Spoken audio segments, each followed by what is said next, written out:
Do you have a butt kicker or transducer that's not getting the job done? Is it shaking to just the low-end sounds? What if it shook when it was supposed to? SimVibe is an advanced multi-dimensional audio-based feedback software that utilizes 1 to 8 bass transducers and provides the correct physics-based vibrations throughout your simulator. This can greatly enhance immersion and drivability. All you need is one shaker, an extra sound card, and SimVibe software. To check it out for yourself, go to simexperience.com and then click on products and then SimVibe. Welcome to Inside Sim Racing. I'm John Sable alongside Darren Ganji, and today we are reviewing the Trak Racer RS8 Mach 4 Racing Gaming Simulator Cockpit. The RS8 can be purchased for $699 from trakracer.com and features 2-inch diameter tubing, a real race car seat, fully adjustable wheel mount, pre-drilled wheel, pedal, and shifter decks, monitor mount, and a 10-year frame warranty. Building the RS8 was a pretty straightforward process, despite what seems to be the industry standard vague instructions. With not that many pieces and parts, the build was pretty self-explanatory and didn't take too long to complete. Mounting the hardware, on the other hand, wasn't quite as straightforward. The whole pattern for Thrustmaster wheels is right above one of the 2-wheel deck hinges, making it impossible to tighten with an M6 bolts. This forced us to take the hinge apart, something we weren't sure was intended by Trak Racer, to secure the wheel to the deck. For those running Thrustmaster gear, this should be a one-time deal. It does appear that only the Thrustmaster hole pattern is impeded by the hinge and shouldn't be an issue for other wheel brands. Of course, there are a lot of people running Thrustmaster wheels these days, and taking apart the wheel mount with tiny, hard-to-put-back washers wasn't ideal. The pedal plate was also an expedition. Initially, we mounted the plate as the instruction and pictures shown, with the front and back of the plate bolted to the frame. Then we installed the Thrustmaster T3PA pedals, and there was a problem. The Thrustmaster hole pattern puts the pedals right next to the frame. So close, in fact, that your foot actually hits the frame when trying to use the gas or the clutch. Our first solution was moving the pedals forward to the bottom of the plate deck, but that made the rib impossible for me to use, and I'm 6'4", and then even John at 5'6" had to move the seat all the way back for them to be usable.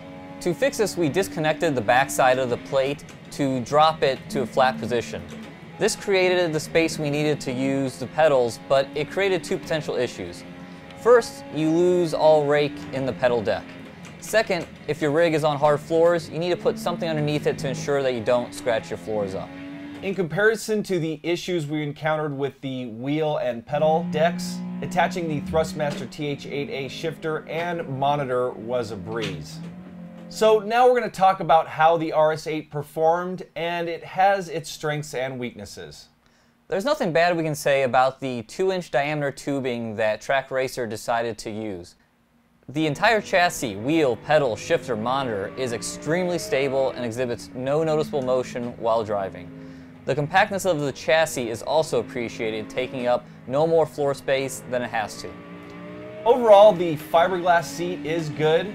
It's a one-piece GT style seat, so any reclining adjustments has to be done via the 4 mounting holes available on the seat uprights. Most importantly, it offers good support in all the places you need it. With that said, we do have a couple critiques of it. The bottom cushion is a little thin and the side bolsters make it a little tight. But on the flip side of that, you can take the side bolsters out because they're attached with Velcro.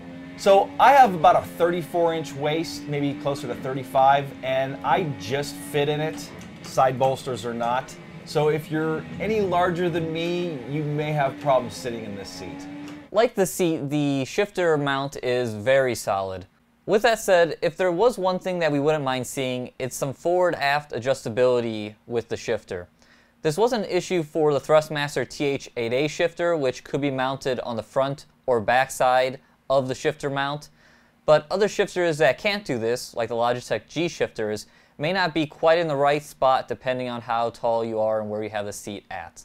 And that being said, so it worked great for you mounted in the front. Yes. And it worked great for me mounted in the back. Exactly. So I think either one would work for most sizes. The monitor mount is one of the biggest surprises of the RS8, and the reason we say that is it's attached right to the chassis below the wheel deck. It performed flawlessly, it's sturdy, and the additional console holder on the back is a nice touch. Although it would probably be a good idea to secure your console with a Velcro strap just in case things start rocking and rolling. And lastly, this leaves us with the pedal deck and a design decision that at first we didn't quite understand, but we think we have a better idea of now. After not being able to comfortably mount the T3PA pedals, we decided to try out other pedals. Neither the Fanatic pedals, using both the pedal pads, or the DSDs fit when the pedal plate is elevated, but the Logitech pedals do quite comfortably.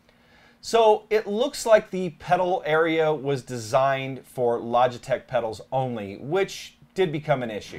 This has forced us to only secure the front of the deck, causing the pedals to be leaned back, making them a bit uncomfortable to use because you have to extend your foot and ankle further than you would in a normal driving position.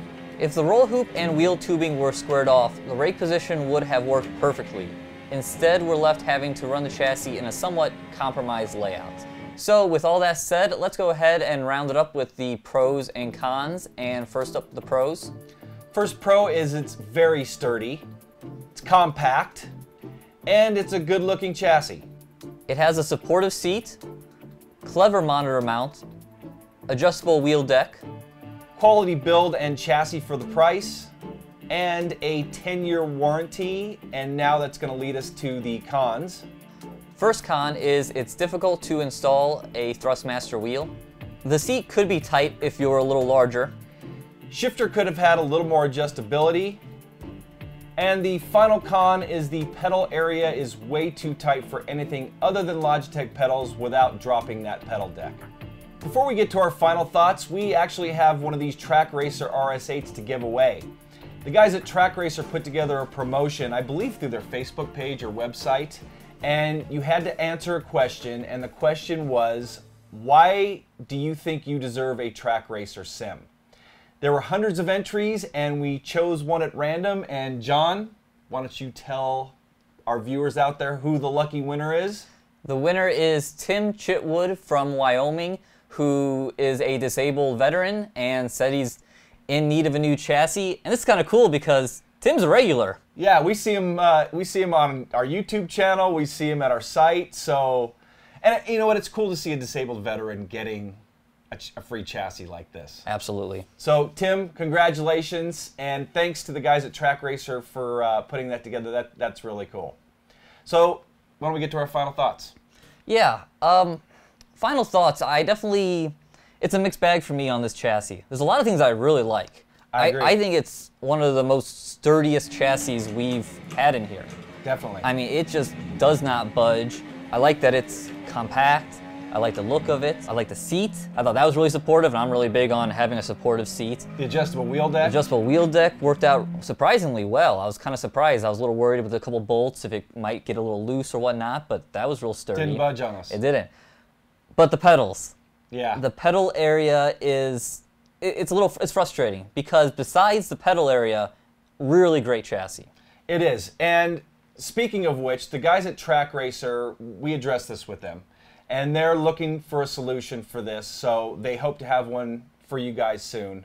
That being said, if you have a Logitech wheel and pedal set, this thing's perfect. Yes. I mean, we really have nothing wrong to say about it. No.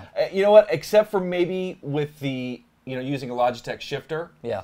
And not being able to mount it in the front or back like we were with the TH8A. But other than that, this thing is built solidly. And how you can really tell is how that monitor mount is attached to that front tube, and it really doesn't move. I mean, it might have a little, some slight side-to-side movement, but nothing that you notice when you're driving. No. So they fixed that pedal deck. I mean, if I was going to give it a 1 to 10, it'd be close to a 10. Yes. I mean, it looks great, it's stable, it's comfortable, but again, they just need to fix that pedal deck area. And even with the pedal deck, laying it down in the flat position, it's going to affect some people more than others. Like, I think for me, it bothered me more because it bothered me too. Well, I got longer legs and bigger feet. See, that's what I was wondering. With my short legs, having to go and have that extra angle just wasn't, it was doable. I could drive. Yeah. It just wasn't as comfortable as I would like.